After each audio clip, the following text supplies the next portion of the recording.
Thomas and Friends Season 10 was released on the 3rd of September 2006 in the US and the 4th of September 2006 in the UK. Michael Angelis returned for the UK dub, Michael Brandon for the US dub. The series was produced by Simon Spencer, directed by Steve Asquith, and the music was composed by Robert Hartshorn. The 10th series of Thomas and Friends was the only series that had 28 episodes instead of the traditional 26 at the time. And something of a unwanted landmark for the series, Thomas appears in 27 of the 28 series 10 episodes. This sadly becomes a recurring theme as it goes on, with them not seeming to be able to leave out Thomas for more than a single episode.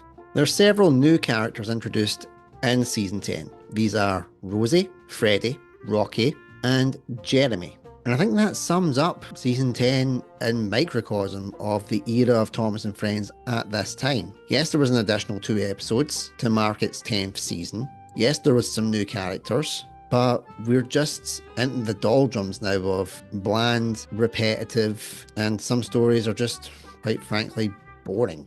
There's only one other season of Thomas and Friends during this era that I am not a fan of, and thankfully I don't need to look at that one again for the rankings because I've already done it. But like I did with my top 10 best and worst videos of season 10, I'm going to try and keep this brief because sadly there isn't much to talk about with this season. It's very repetitive. Aside from the occasional introduction of new characters, there's not much to talk about. So sadly this ranking video is one that I'm just going to need to plough through. Once again, these are all my own personal opinions. Your ranking will probably differ from mine. And that's one thing that makes the Thomas fandom so unique. But let me know in the comments what you think of Thomas and Friends Season 10. All I ask is that you be respectful, and above all, enjoy the video. Okay, let's dive in.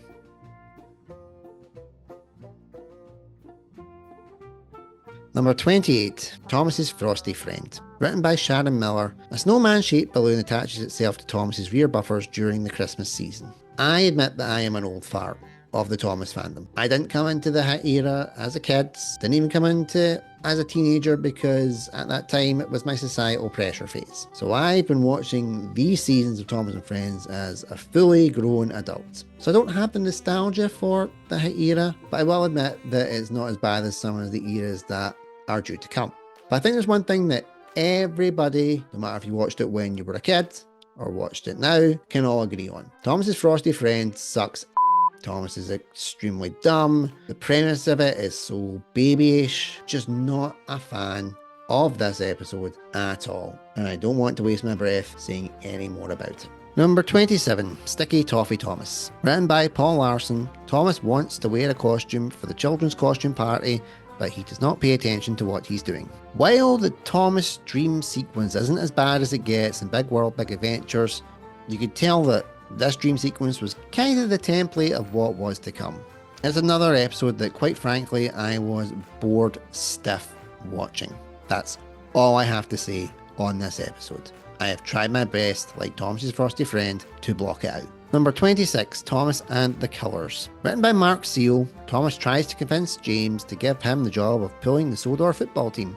They like to experiment with the Thomas and James dynamic during the hit era, and in some cases it's a hit, some cases it's a miss. Well, I wouldn't say that it's a complete own goal. Yeah, I'm going to try and use some football puns in this because it's a football pun episode.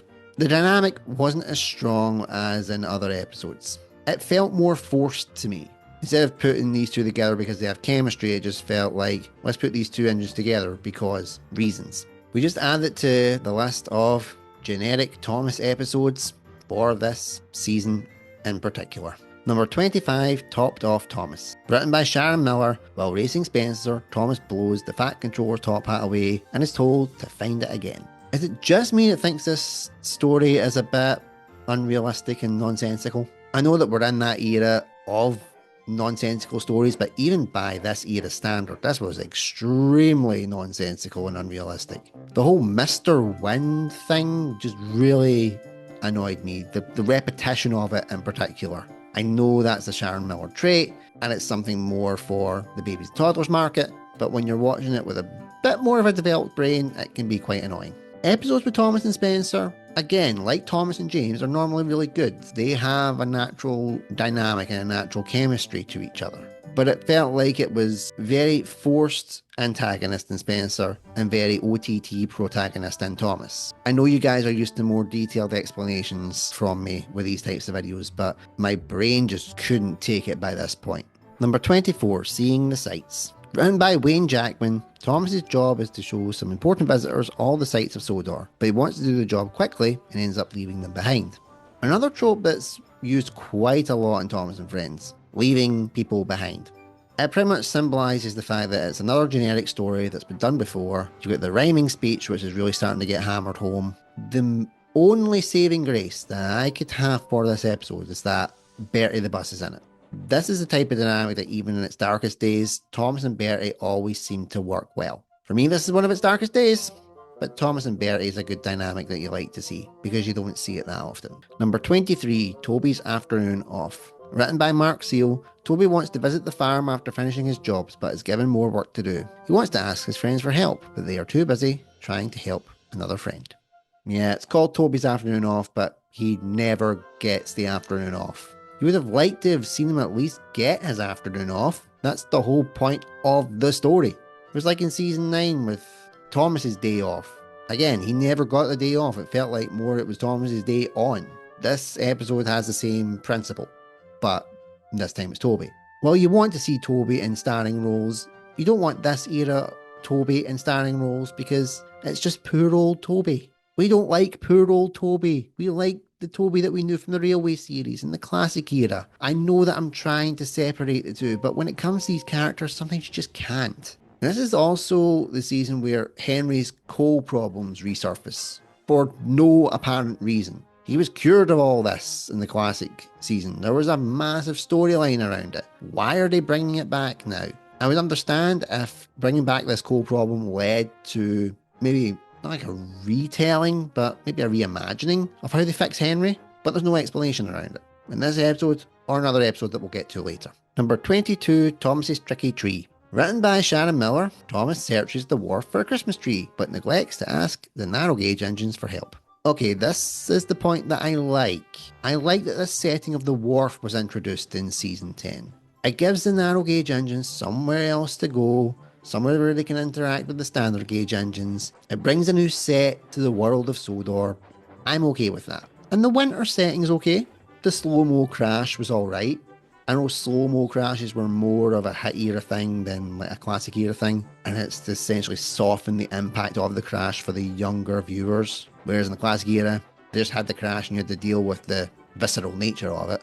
But I've seen better episodes. We're now getting to the point where they're not entirely bad, just more annoying than anything else. Number 21, Percy and the Fun Fair. Written by Abby Grant, a fun fair is coming to Sodor, but Percy is given a separate job of delivering coal. Yet another repetitive storyline of engine wants to do a specific job, other engines do these specific jobs, and this engine just is all sad and stuff about it.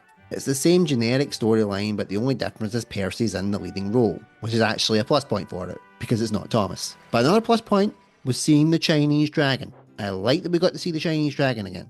Number 20, Thomas and the jet plane. Written by Abby Grant, Thomas meets a plane named Jeremy and gets jealous of what he does. Something that I thought about when I was watching this was Thomas and the jet plane is basically Percy and Harold, but if you ordered it off Temu.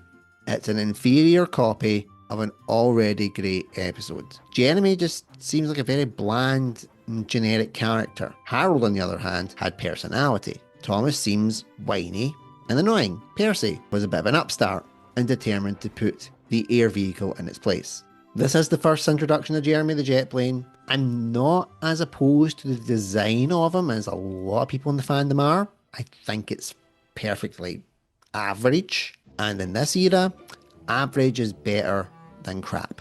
Number 19, Thomas and the Treasure. Written by Mark Seal, Salty tells the engines a tale about the Admiral and the lost pirate treasure, causing Thomas to try and find it. If ever there was a more kiddie-like premise than trying to find treasure, I have not heard of it yet.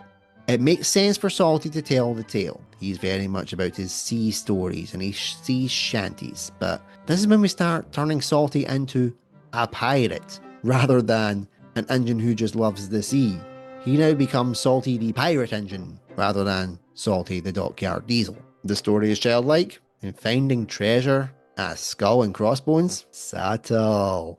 Number 18, Wharf in Peace. Written by Abby Grant, Scar Lowe is startled at the wharf and is too scared to return. How can a title so absolutely beautiful, Wharf in Peace, have such a dog episode attached to it?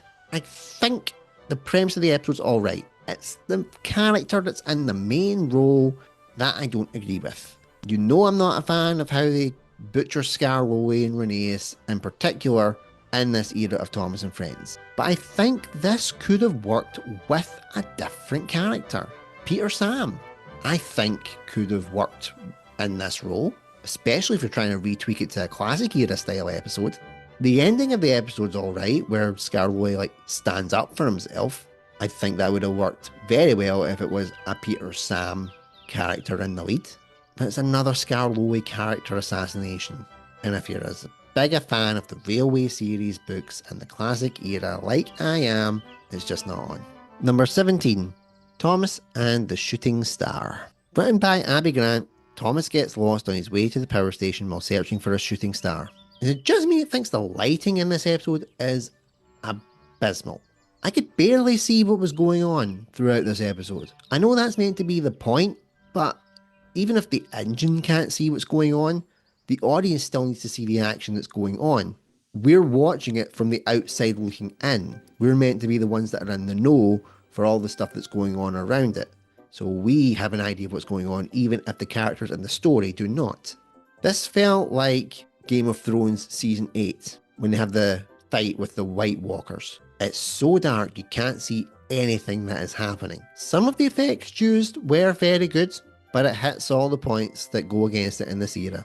Number 16, Duncan drops a clanger. Written by Paul Larson, Duncan has a special job of delivering the clock tower's bell, but due to his carelessness, he loses it for a bit. More tropes that seem to be in this era of Thomas and Friends. Something is put on a flatbed. Flatbed is not secure. Thing comes off a flatbed, chaos ensues. I know I've defended the fact that Duncan is not out of character in this era of Thomas and Friends. I stand by it to an extent. Overall, he's not out of character. Yeah, he's got some of his rough edges smoothed out, but the general premise of Duncan is consistent throughout, except for this episode. Still an okay episode. I would have rather Duncan in this lead role than Scar Lowe or Rhaenys, and I wasn't entirely bored with it. Number 15, Toby's new shed. Written by Simon Nicholson, Toby's shed is full of holes, so Thomas intends to help fix it. But Thomas soon learns that Toby liked his old roof because of the birds that kept him company. Okay, I don't think that this is a bad trope, that Toby all of a sudden likes nature. It was hinted on a bit in Henry's Forest in Season 3, but it does feel a little bit out of left field where it's just randomly brought up here because they repair his shed and he goes, no, I didn't want the shed repaired. I like the birds.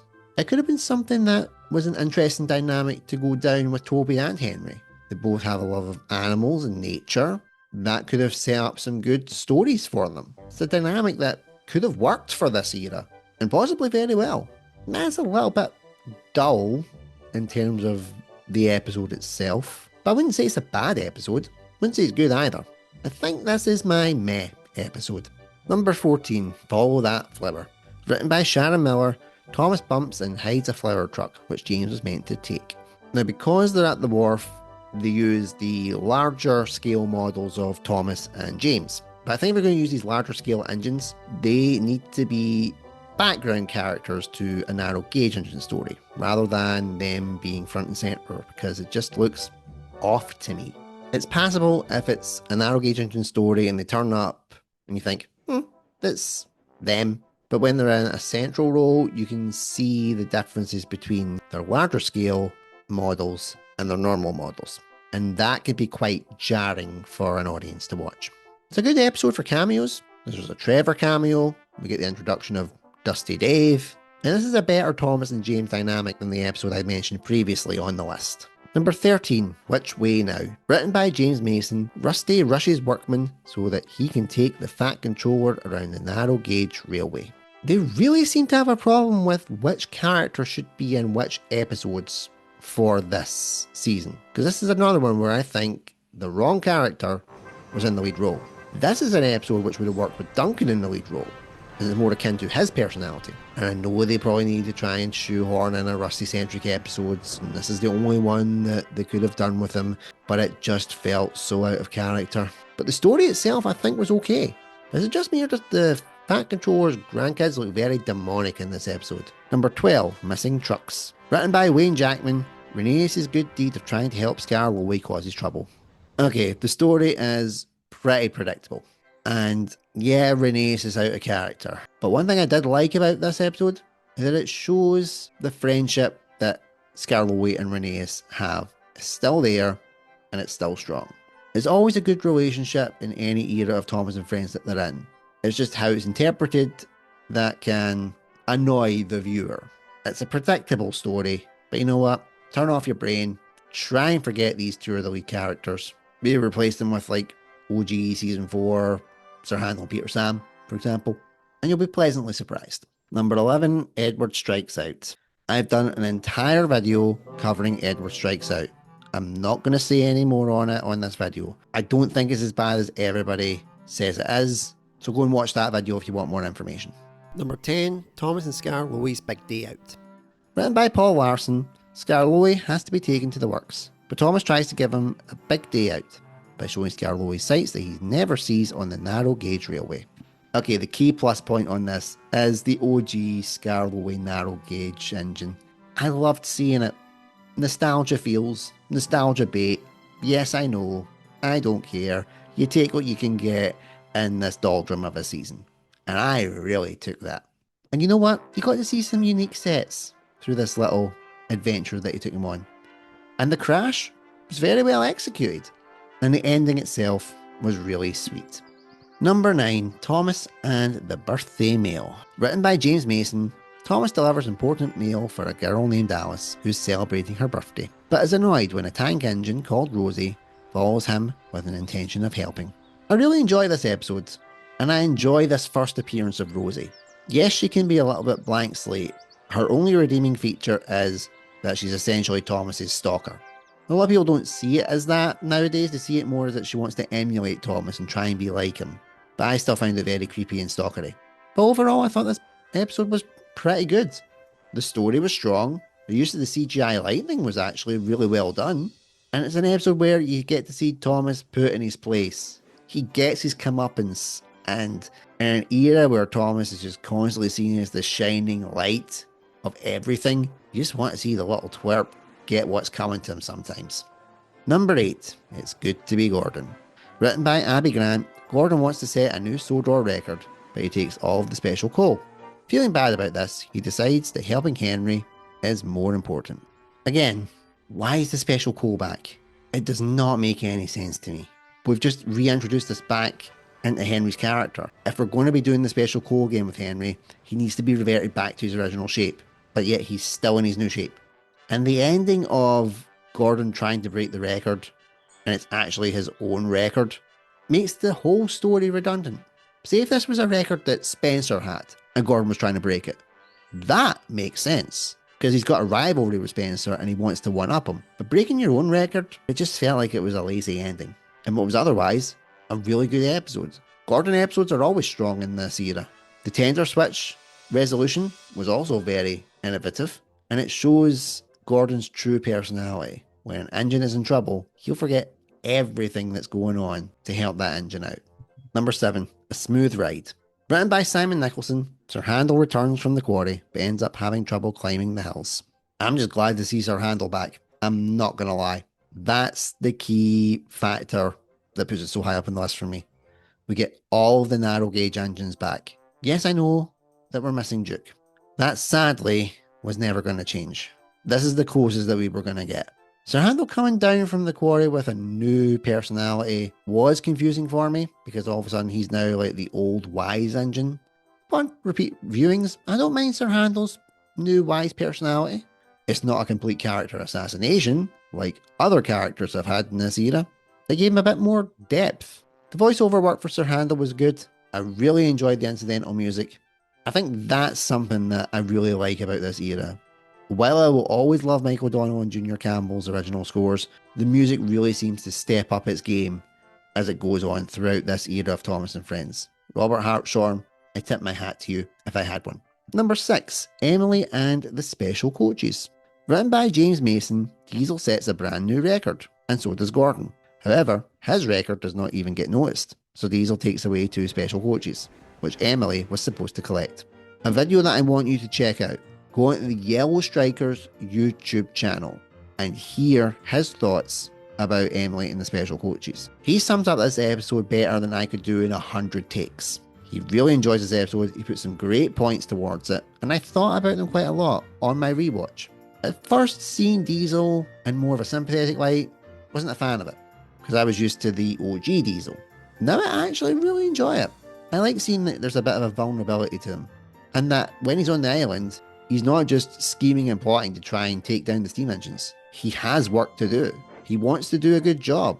And it is unfair that he doesn't get recognised for his achievements. And it adds a bit more nuance to the Steamy and Diesel's rivalry. Why do only the steam engines get celebrated for their achievements? Diesel should be getting celebrated for his achievements too. He's still put in a shift. He's still done a good job, but he doesn't get the acknowledgement. How he goes about trying to get it by stealing the coaches? Dick move. But it's Diesel. You understand why he does it. The dynamic with Emily and Diesel was actually really good. This is the type of chemistry that you like to see. The chase sequence, where she's trying to catch Diesel with those coaches, nice bit of humour, nice bit of levity. And overall, it's a very enjoyable episode. Number 5, Fearless Freddy.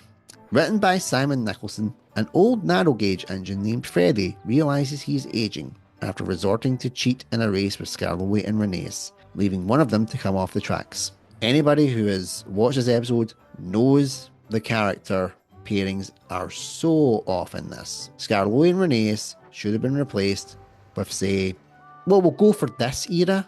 We'll go Peter, Sam, and Duncan. I think that would have worked better. If we're going classic era, it has to be Sir Handel and Peter, Sam. And everybody wants Duke in this role instead of Fearless Freddy. We wanted Duke back. But I have a soft spot for Freddy. I have a soft spot for this story because I used to read it to my kids at bedtime a lot when they were younger. I think it may be an episode that I might need to do a little bit more in-depth analysis on, if I'm honest, because I did take a lot away from this episode. Especially now that I am getting older. I am aging, I'm losing a step, and you notice it when you watch the younger engines essentially rise up to take your place. Fearless Freddy goes through this complex, and how does he try to resolve it? By being a cheating douche. But I thought it was great. With the older engines like Edward and Toby, all we were seeing was poor, frail, pathetic, old engine. We didn't like that. So we get Freddy. Old engine, but doesn't want to admit that he's getting old. He's got that spark about him in the inside. This is what you want to see. A character who's still young at heart, maybe balls up a little bit, but then in turn goes out of his way to make it right by using knowledge that only he knows, which is the knowledge of the old tracks. I love that about him. This is a solid, narrow gauge engine episode, and a great introduction to Freddy. Number 4, Big Strong Henry. Written by Simon Nicholson, Henry tries to prove he is the strongest engine on the railway. You know what? Gotta give my props to Simon Nicholson. 2 episodes he's written that are in my top 10 of this season. And it's a good story because of character. Specifically, Henry is in character. We remember him being the engine that you know not to mess about with. He doesn't overly state it. He's more humble in it. But it's why we love Henry. This episode really has a strong character for him. And one of the things that I liked about it the most is that instead of engines bickering and squabbling with each other or maybe putting each other down, all the engines are right behind Henry. Big Strong Henry. That's his nickname. That's what they know him for. That's why they love him. It's such a good story. The crash is really well executed, and it's just a solid Henry episode. Number 3, Duncan's Bluff. Written by Paul Larson, Duncan cheats in a contest with James, making him run out of coal before he has to take the children to a Christmas concert. I spoke about this in my hit era winter episodes video, but the thing I love about this one the most is the Duncan and James dynamic. Normally, having characters that are opposites make a good story, because it's a clash of personalities. This flips the script, because Duncan and James are pretty much the same beast. They're both asses, and they clash so much, but it creates more tension and leads to the ridiculous situations that they wind up in. It's a very strong character pairing, which I wish they had done more of. And the ending's a good ending too. A nice solid cap on this pretty damn good story. Number 2, James is second best. Written by Paul Larson, James is disappointed when Edward is chosen to be on the holiday poster, so he tries everything to be just as good as Edward. But once again, James's pride gets him in trouble. Another back-to-back in writers, and this time it's Paul Larson. He really seems to like doing James stories, because he understands James's character. In the previous entry, you've had the two similar personalities clashing and it leading to trouble. In this one, it's back to the opposites, James and Edward. James is jealous because he looks at Edward like, what does Edward have that I don't have? And tries to do everything that he can to top him, and it just leads to disastrous results. Now, I'm not sure if that infamous crash where you see James's head on Edward's body in the poster is a callback to the season 1 goof, but I would like to think that it was. It's a great story, a solid ending. I like the little callbacks and Easter eggs. The James and Edward dynamic is great. Well done. And the number 1 episode of Thomas and Friends, season 10, is The Green Controller. Written by Sharon Miller, Percy is given the important job of being controller for the day, but he only causes a muddle and needs Thomas for help. I know, a Sharon Miller episode makes it to number 1 on the list. I really enjoy this episode. I think this is such a great Percy episode. The fact that Lady Hat instigates the whole sequence of events, that's props. And there's so many things that people think about when it comes to this episode. The key one being the busy bee paint job that James gets. And this is the type of carnage that Percy would cause if he was given power. He would let the power go to his head because he would be thinking, I'm the controller for the day. I can do whatever the hell I want. And of course, he takes all the orders, he mixes everything up, gets everything in such a mess and such a calamity. It's just true Percy chaos. It's like if you tell a kid not to press a red button. They press the button because they want to see what's going to happen. It's the same deal if you give Percy the keys to the kingdom. For me, the story was interesting. It was funny. It was fresh. It had great dynamics. Percy feels in character to me in this episode. Well done. And that is my ranking of Thomas and Friends, Season 10. Let me know in the comments how you would rank Season 10 of Thomas and Friends. Thanks for watching, and until next time, keep on chugging.